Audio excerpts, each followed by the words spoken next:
I just returned home from work and I was kind of in the mood to finally film my sketchbook flip through. And since this is not the first time I'm using this specific sketchbook, but the third, I thought I might just combine it with a kind of a sketchbook review. This particular sketchbook might be difficult to get it if you're not living in Europe. The brand is kunst&papier. They say it's a multimedia sketchbook. It's pretty good for some media and worse for some other media. But we'll go to that later. The first time I got this was in 2013. My style and how it worked with my sketchbooks was quite different from now.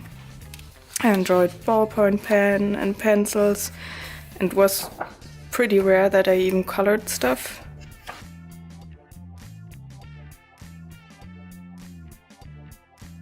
This is really an exception, and you can see it here already. Of course it bleeds through like in most sketchbooks, so this isn't a surprise. I think I did this with Copics, I guess. I really enjoyed working with pen and ink and pencils in here because the paper is pretty smooth. It doesn't have any structure at all, I would say.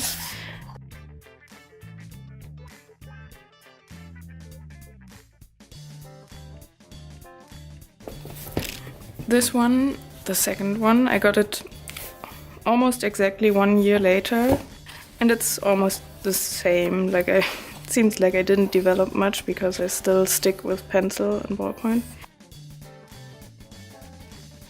I tried to use watercolors. I wasn't even sure if it was really watercolors because it feels like sandpaper if you go over it. Back then I thought it was my mistake and I just suck at watercolors. So I can really recommend using proper paper if you want to try out watercolors. That doesn't even need to be pretty expensive or anything, but it should be just watercolor paper or labeled watercolor paper. This is the one I finished 2 weeks ago or 3 weeks now. And I really liked it, so I even put stickers on it. In the beginning I liked it. That's what I do nowadays. I start with a bigger drawing. Most of the time it's a cartoony version of me and raccoons because I love raccoons.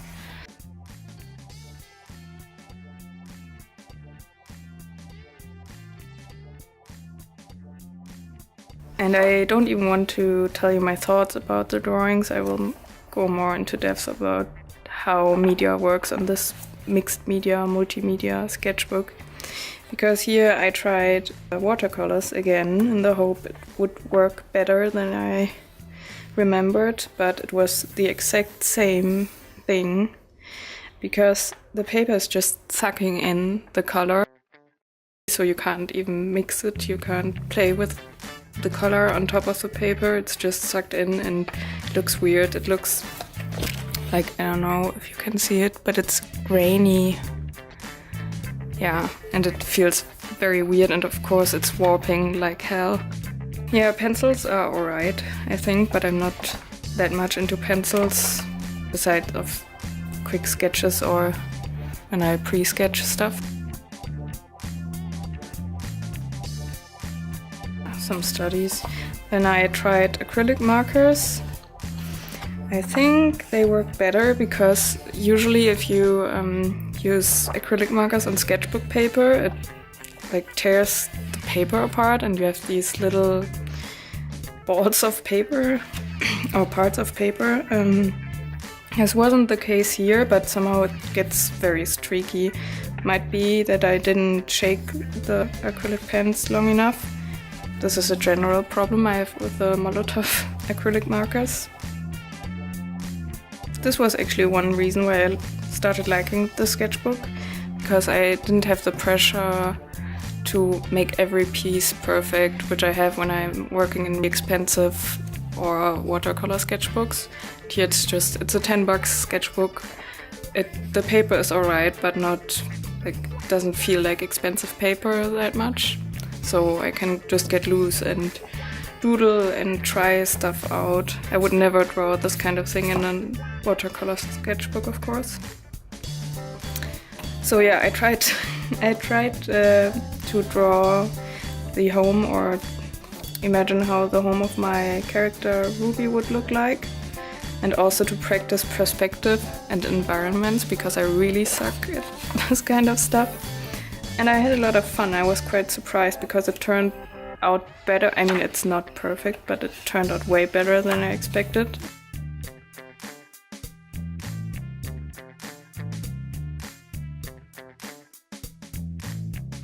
Ah, now I know.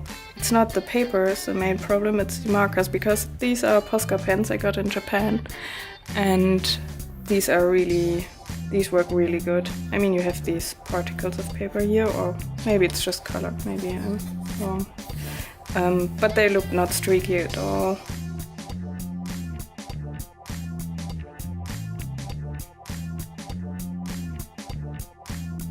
This was also done with the Posca acrylic markers. I think this took me 2 days. Usually I really try to finish stuff in 1 day. And this was done with the Tombow. This one. Probably know these, many bullet journalists use them. They're really nice for lettering as well. And streaky if you use them for anything else, but that's alright, it's just a rough sketch. That's the kitchen of Ruby and her cousin. And that was actually also the first time I tried something like this. Swatches in one of my sketchbooks. Some artists from Instagram, I like to fill some pages with just style studies. But I'm not sharing them anywhere, of course, because it's not really my art. More sketches, studies. I'm not happy with how the background turned out. I have something for the screens in my watercolor palette, but this paper... somehow, no, I think I shouldn't have done this. I mean, the shading is alright, but the background is just kind of destroys it. Behind this girl there's a really bad perspective drawing tryout, and I just didn't want to have this in my sketchbook. Usually I just leave everything like it is or try to save it, but in this case I thought, yeah, come on, let's just cover it up and you will still have something in the background and see your failure forever.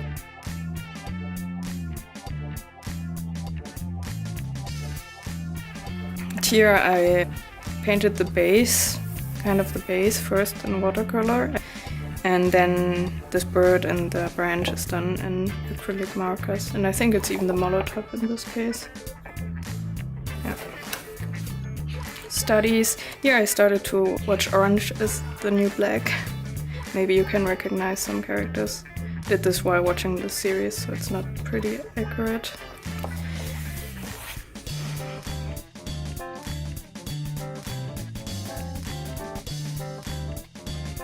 I tried watering down the Tombow markers, was also fun, but the paper's just not taking water, so I think this could work well on watercolor paper.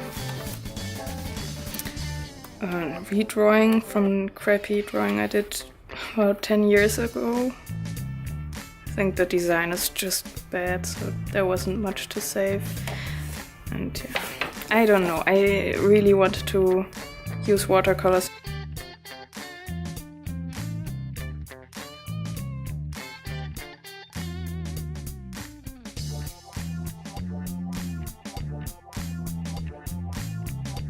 This is at home from reference photos, imagination.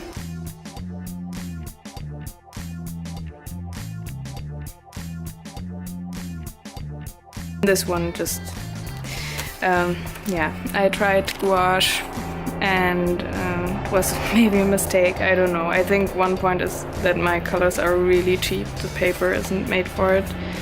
And yeah, and it's also just, I'm not used to that medium. I will try again, but for right now I need a break. Here I made kind of a swatch list as well. I think I have maybe 3 colors more now. Ah no, wait, I have some Cotman colors.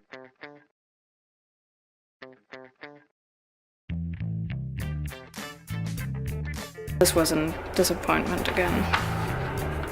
Then I did this just to, I don't know why I did this, just to cheer up a little and have something to share on Instagram, because I couldn't take a photo where this looked better than it was, so.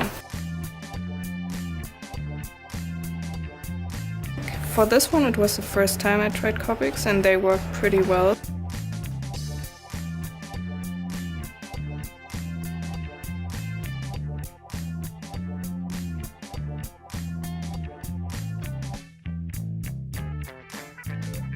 Used the Tombow for this as well, and just some brush pens, I don't even know which ones.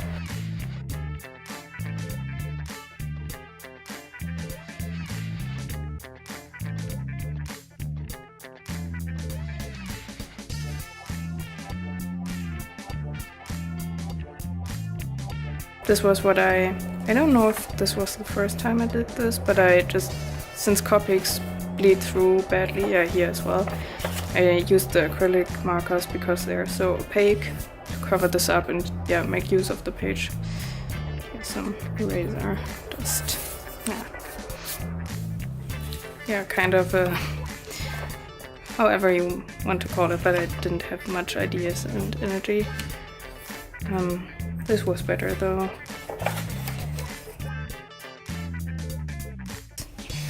Just random stuff. Yeah, I was really not very inspired during that time. Here my inspiration kind of came back, I think. I drew this at work.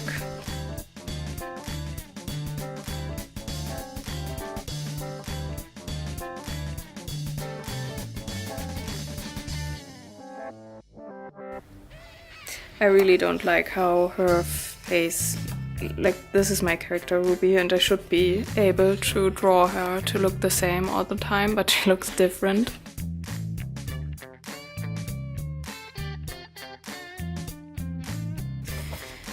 Just a quick sketch of my character in 2 different outfits and cover up, of course. This is me playing around with the Tombow pens. Here I started a little series because the new season of Game of Thrones started, so I thought I might just, for the end of July, ask the people on Instagram who their favorite characters were, and then I just drew them. So each day one.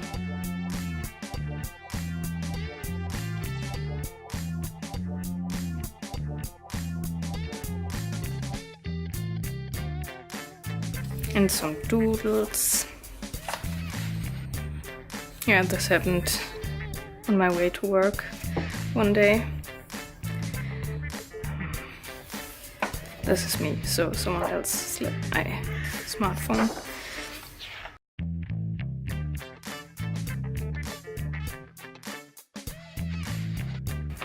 Wasn't in the mood to even try filling the bags of the Copic drawings.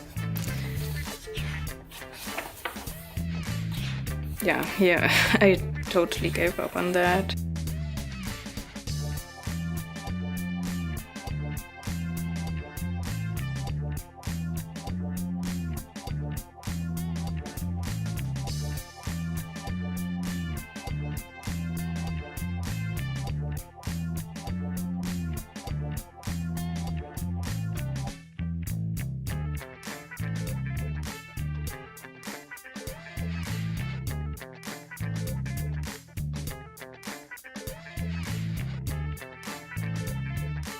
And my final drawing, the final page. I would recommend this kind of book to people who like to work in pencils, ink, ballpoint, maybe even markers, if you don't mind it bleeding through and being a bit streaky. If you like to work with wet mediums or chalk or pastels. I think that's not it. For me right now, I actually want to become better in using watercolors, so this was, on the long run, this was not for me. But it's still, I mean, $10. That's nothing for this amount of pages, and the paper itself is not bad in general. It's just not made for the medium I wanted to use or I like to use. So yeah, I can generally recommend it. So thank you for watching if you've come this far. I think I will have to cut some parts or speed them up because this was double the time of what I wanted to. I hope you have a nice day and see you soon, hopefully, with the next video, review, whatever. If you have any wishes or ideas, or if you want to see the art, especially from this one, then check out my Instagram and see you next time. Bye!